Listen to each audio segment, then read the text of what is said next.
Hi, this is Maria Quattrone, and I am so excited this morning to talk with Elisha Lopez from Alcala Realty World on why she is wanted to be and is a contributor to Fearless Female Leaders, their Wow. untold story revealed. Good morning, Elisha. Good morning. I'm so excited to be here with you. This is just amazing. I'm excited. I'm so excited because I've been wanting to do book collaborations for a long time. And I finally met somebody who inspired me, Adriana, to go forward and help others tell their story. So I'm excited to have you in our very first collaboration book, Mhm. Fearless Female Leaders, Their Untold Stories Revealed. And today, I'd like to just ask you, what about that title inspired you? Ah, well, gosh, there's so much about the title that inspires me.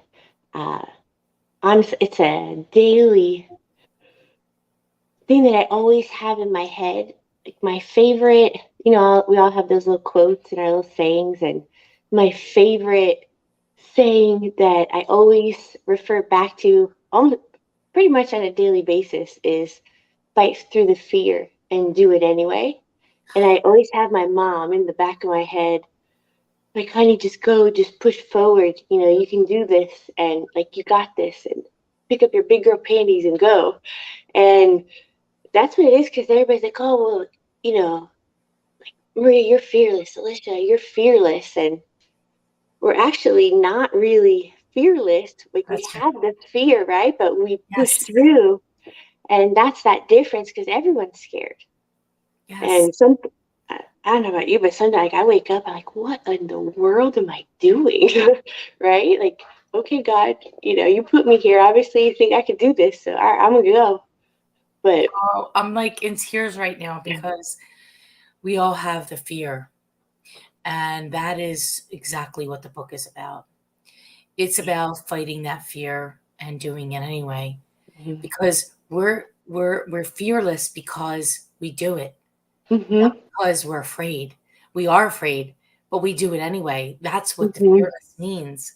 So a lot of people are like, well, I don't think I'm fearless. Not me, but that some I talked to a couple people and one woman said, I don't think I'm fearless. And I said, the heck if you're not. I said, just because you feel the fear, you do it anyway.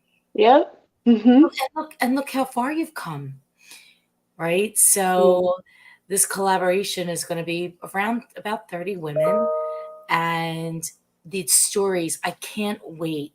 I can't wait for you to share your story. So can you give us a little bit of a highlight reel of what you'll be sharing in the book? yeah. So, I mean, like, God, when you think about it, at first, I was like, what is it, right? And then all of a sudden, I was like, oh my gosh, I started jotting things down, and the list was going and going and going. And then I'm looking at it like, I have to be crazy, because I think most of the time I don't even, because we are just go, and we're not thinking, oh, I got to do this. Oh, what am I doing? And then we stop in those moments like, what am I doing? And we all have a story. And something that I had learned or realized a few years ago, like I've been doing it for a while, but I didn't realize, was that when I'm teaching, when I'm coaching, when I'm mentoring, all those things, that I tell lots of stories.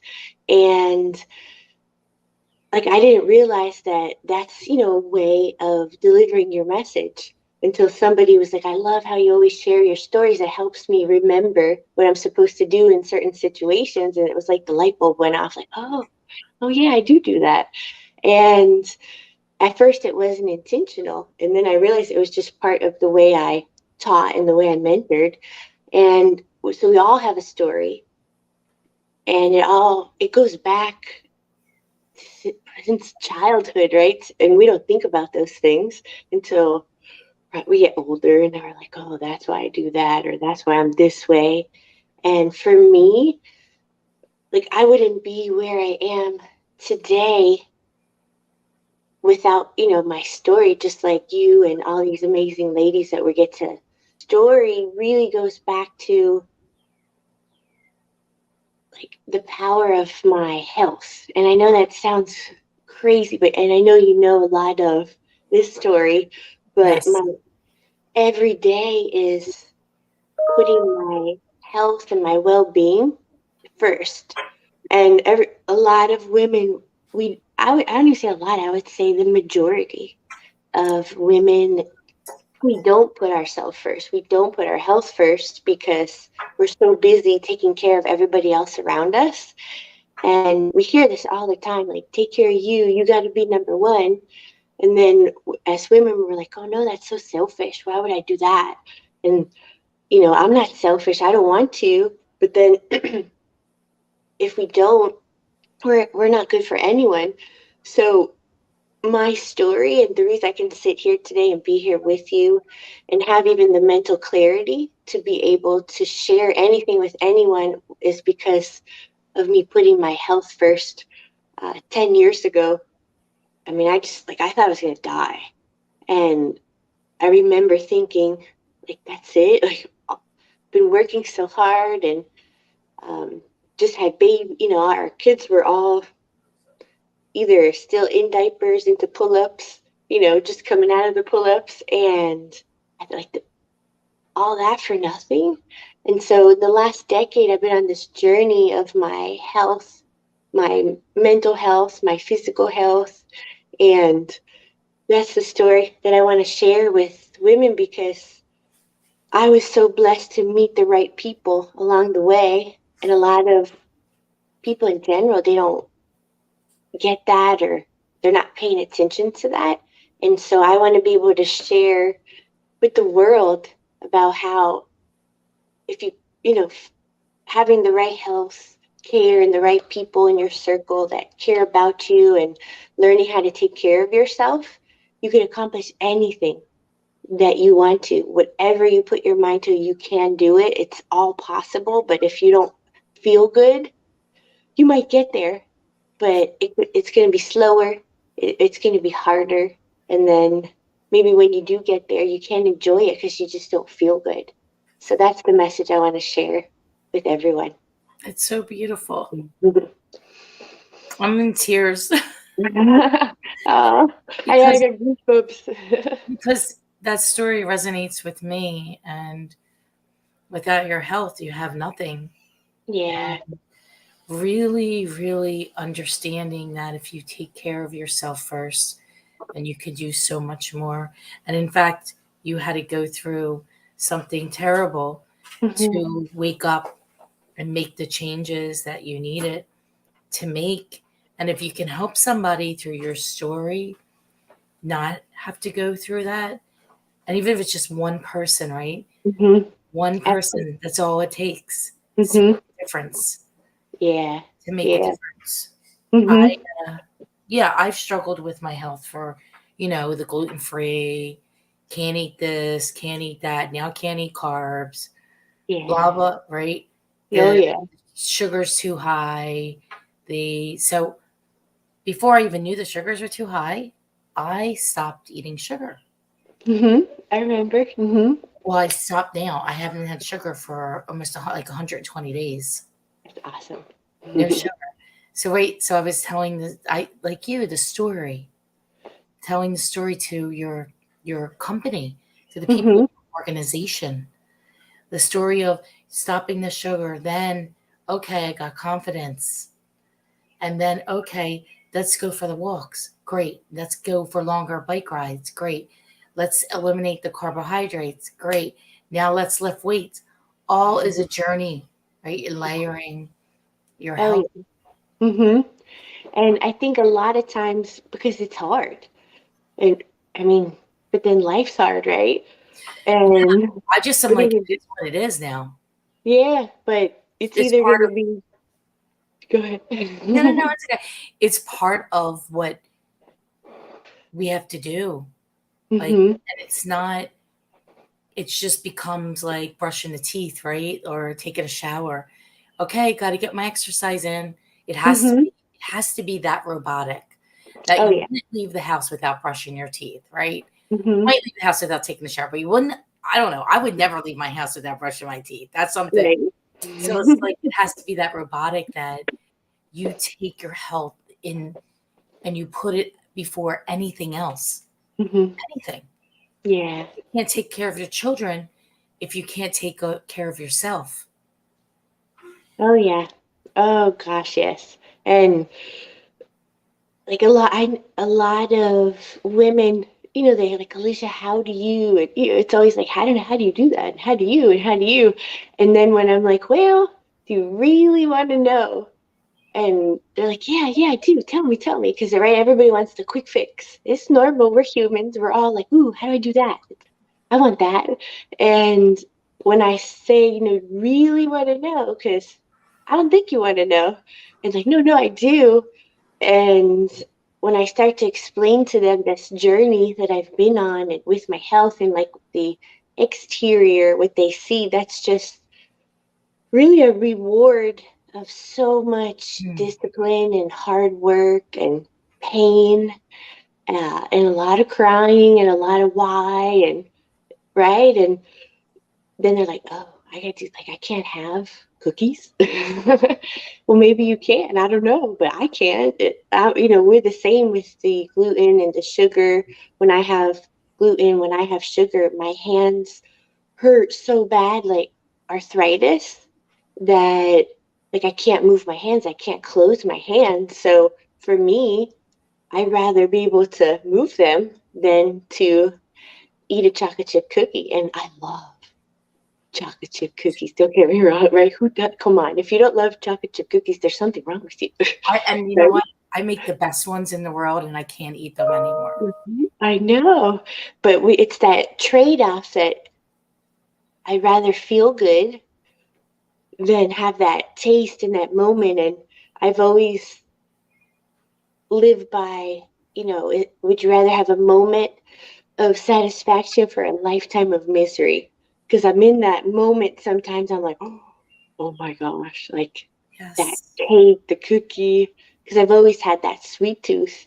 And, growing up, had all these like health issues and never knew it was what I was consuming. Nobody knew.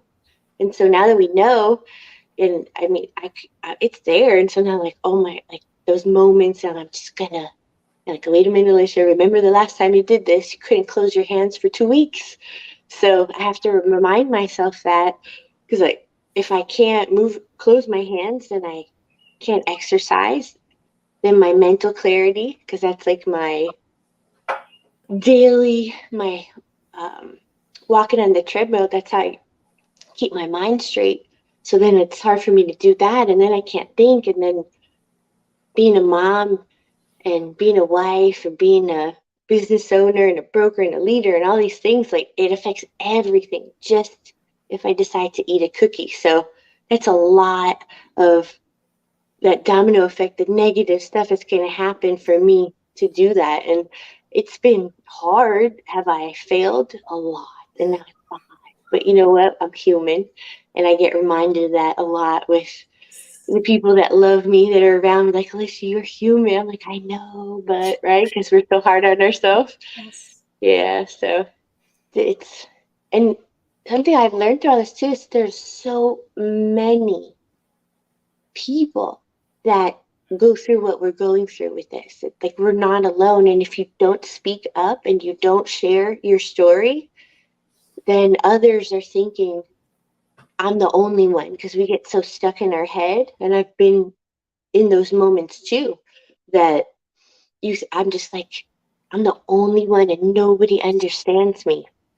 And actually, so many people really, really do understand us a lot. It's just you got to speak up and say, hey, I go through this. And someone's like, hey, me too.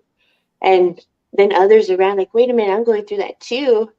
And like, what'd you do? How do you fix it? And being that support to other women that have been like, I've been supported, like, you're human, Alicia. And then I get to say that, like, you know what? It's okay. You're human. Just pick it back up and keep moving forward. Keep moving forward. Hmm. Exactly. It's Yeah. amazing how we didn't. we don't know how the food, what we consume, poisons us, Mhm. Oh yeah. right? I was, I don't know if I ever told you this, but I would drink coffee with cinnamon and nutmeg in it. And this was back like uh, 15 years ago. So every morning I went to the coffee shop and I got Mhm. this really strong coffee. That's how they make the coffee. So Yeah. in order to like deal with the strong coffee, I would put half and half nutmeg and cinnamon. Like I mean a lot of it, Yeah. right? Yeah. And then I would get like a wheat bagel, toast it with either, cream cheese and jelly or butter or whatever. And that's what I would eat. And I would go into the office. I used to be the first one to get there at the time at 7:30. I'd turn the lights on. I'd be calling expired listings, right? Because we're in the real estate industry. Mhm. And this is going back, I mean, 15 years ago. And then by noon, I was sneezing, coughing. My head was going to explode off my body. I had body pains. And here I find out a few years after this, and I did this for years, by the way. Mhm. I'm allergic to cinnamon, nutmeg, allspice, and wheat. Oh yeah. And I literally poisoned myself every morning. And no wonder by noon I couldn't move. Mhm. Yeah. Isn't that crazy? And all those, like your whole life up until realizing that and finding that out, like you just said, we were poisoning yourself. And things that even you think are good for you, like cinnamon, nutmeg, uh, and of course, we, because growing up, right, like that's all you do is eat bread. All I Like, did is eat bread and butter. yeah, I'm and go Italian. right. Believe me, I know. And I remember as a kid, like weekends and grocery shopping, and my like we would go to. I grew up in Miami and Aventura, and my mom it was like go to Publix, go to the Jewish bakery, get your rye bread, get your challah, and Yeah. you get home and unpack everything, and you're hungry, and mom's always like, go grab a piece of bread. Like okay, the next thing you know, you ate the whole loaf of bread, and that was okay. And then just I remember being so tired as a kid that I always loved to sleep. Like my favorite thing in the world was sleeping. I would say it's like one of the greatest gifts in life is to sleep, which it actually is, but I was like it was way too much. And it was all just like you said that I was just like poisoned on bread and dairy, nuts. Like so, gluten, dairy, and nuts are just a no-no. And our kids are the same. And kind of crazy because my husband Lewis, he actually has all these same things. And then who knew, right? That we're together now, made 3 kids, and we just are so blessed that we gave him all this. And the thing, like, how are you going to stop that, right? So, but it's learning how to eat for what goes with your body. Because, like what you said with the nutmeg, like Lewis can't have any of that stuff.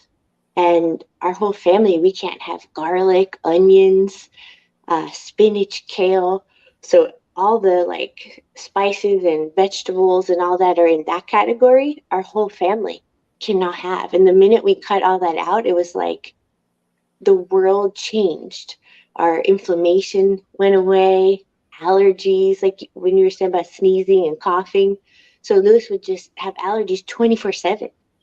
And then the minute he cut out onions, garlic, pepper, all of that, and we would eat kale, spinach because it's healthy, right? And For he would just most. right. And so he would just like be dripping and he would get all these allergy tests. He always says he was like this like lab rat that they were like plucking all the time, testing things on him. And he was like, they're like, what in the world's going on? And that's what it was. And got rid of it. And our kids, they stopped having allergies. Lewis, too, our middle daughter, was asthmatic, and cutting all that out, that got under control. But as humans, we're taught that it's allergies and it's the trees and it's all these things, and yeah, absolutely it can be that for a lot of people, but for a lot of people too, it's all food. And anyone, like if we go out to lunch, you think I'm the most boring person, like I don't want to go out to lunch with her anymore, like that's not fun. Because but I have to eat so specific in a certain way that my body loves it. And so it's boring, but then life's not boring. So I choose the whole like life and that side of it than that food side. And I mean, it's hard. I'm not gonna lie, But when we do what we're supposed to do, we feel so good, and then we could be so much better to everybody around us. So, bringing up the next question.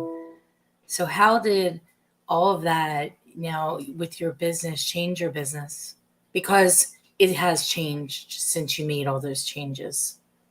Oh yeah, and I'm Where are you today with your company? so today with our company, I would say I'm just more clear in who I want to be with our company, to be part of our team, who's Oh, around us, right? Because yes, before it was just like I felt so, ugh. And then it was like when you feel blah and like, then that's who you attract. And that's right. everyone around you is like, right? That's right. And, and now it's like those principles, the standards, and I'm able to stick to them and keep them because of the mental clarity. And yeah, I have those days I mean, there's some days I've been doing everything right, but my body just that day is like, Alicia, not today. And having to listen to that inner voice, it's like, okay, you got to slow down today. You got to remember what happened, remember where you came from. Because there were days I couldn't even get out of bed. I was just lethargic and like chronic fatigue. So I have to remind So myself, you don't real. want to go back, right? You don't want to go back there. And then the people around you that are with you because they believe in you and they know your heart and they know that you are for them, they support you. So when you have those days, they understand you don't have to hide it. And so that's the best place to be in because in our organization, everybody there knows like when they're not feeling good, I like, okay, what are you eating? What'd you do? Are you taking your vitamin? And it's Did you have a like, cookie? yes, right. Like, remember, you really shouldn't be doing that. When are you gonna go to my doctor? And that's my daily is making sure I'm okay and everyone else around me is okay. And when you have the right people around you and they're okay with you being that way, that you don't have to like suppress it and hide it, and you can talk freely, even if they're not eating right, because right, they're humans too, and everybody, but that it's okay because they know that your heart's in the right place, and you really want to help them. And there's been so many agents in my office that their lives have just changed so much. Like I have agents that have lost 60, 70 pounds, 30, 40 pounds, and they're got rid of gluten and they're eating right and they found, got their hormones balanced, all these things. And they walk in the office and they're just glowing and smiling and excited about their career. For me, like that is what it's all about. That's what moves me and that's what makes me get up every day and go do it all over again. It's seeing them and getting to be a part of their journey. And I know that's Isn't that amazing? You can't yeah. just go and get that at any brokerage, right? Oh no. There's so No. many places that you could go where people are concerned about, your health and wellness and that whole program. And we talk Mhm. about it all the time at my company. And I talk about it. And the best way to talk about it is to be it, right? Oh, absolutely. Yeah. And they'll hold you accountable too. I remember a couple of months ago, we did one of our quarterly boss lady lunches that we do for our office because we've got lots of guys in our office too. But that's just so near and dear to my heart is supporting women Yes. and women in our industry and just women in general. So we do a quarterly ORW Boss Lady lunch, and we have like women supported businesses in our community. So everything that happens is all supporting women in our community. And we had Okay. these chocolate covered strawberries that a local business made. And that was one of those days, and I was like, ooh. Just one. And because I can't even have strawberries because the seeds, because nuts and Oh, seeds. So, but every once in a while, right, I could have like one or two, and yeah, I ate the whole plate. oh, And they're like, yikes! That's what Lisa, happens. and they're like, what are you doing? You can't. I was like, I know, and they're like, I can't help it. I'm a This is why, human. I can't right? help I'm it. like, "Oh." Yeah. Don't eat So the they were apple on on me. the tree. Yes, but and I was like, see, I'm human too. I fall off the wagon. And some of the ladies were like, "Oh, she really does fall off the wagon sometimes." So yeah, I do. I'm Oh, human. I love that. Boss Lady Lunch. I know you have a very tight organization at Mhm. Ocala Realty World, and your agents. I know you always do that coffee with them. Cafecita. Yeah, cafecito, so Cuban Cafecita. coffee, rocket fuel, some people call it. Rocket fuel. I love it. Give me some Yeah, rocket fuel. I'll take that any day. But it's awesome. great because it's a celebration, right? And one of Hmm. the things that I feel like we don't do is celebrate each other enough, celebrate ourselves enough. So this Hmm. book is a celebration. It's a celebration of women leaders in the community, whether that's anywhere. People said, "Are they going to Yeah, be just Philadelphia people in the book?" I said, "No, all over North America, Canada, U.S. Maybe we'll have some international ladies too. We'll see." So yeah, it's it's awesome. it's super, super exciting. I'm super excited. We'll be launching the book in October, so we're gonna have a great launch party for that. Hmm. Lots of amazing things along the way. And Alicia, I love you. You're an Uh, amazing human and an amazing person and a great wife and friend and mother. And your story just like really tore at my heart today. oh, So thank I you. wanted to let you know that. Well, thank you, and I love you too. And And this just book is going to transform, it's going to help transform people's lives. I believe it. oh, absolutely, and appreciate you so much. And I love you and your heart, and grateful for that day well, when you reached out, and then that we in the hallway that day, and it's like, and here So, we are. Who how, knew? how we met, I saw your name on the list of people going to this event, right? Yep. And I Facebook messaged you and I said, "Hi, I'm Maria. I'll be at the John event in Hmm. Las Vegas, I think it was in Las Uh-huh. Vegas." And maybe it was in, I forget what month, January? No, November? I don't remember what. I think it was January. Yeah. Yeah. Hmm. I said, "I'll be there." And then, yep, I know. And then, this is of history. course, we're thinking we're going to see each other in the event, and then in the hallway at the hotel, we're like, "Hey, Yeah. wait a minute!" And we're like, "Oh my god!" Well, I And could that's not it. miss you because you have piercing eyes that are beautiful. So you're very recognizable. Well, thank you. But it's been awesome, and I'm so glad all these years that we've been able to be friends, and we get to support each other and ride alongside each other through life and business and everything else. So this can be awesome. Right? Well, I'm Hmm. excited. Fearless female leaders, their untold stories revealed. Yeah. And with that, I thank you for your time today, Alicia, for sharing with us because I know the sharing isn't always easy, but I am so honored that you stepped up and that you have the probably fear, but fearless to do it Hmm. anyway. Yeah. Well, awesome. Thank you. Thank you. Have a great weekend.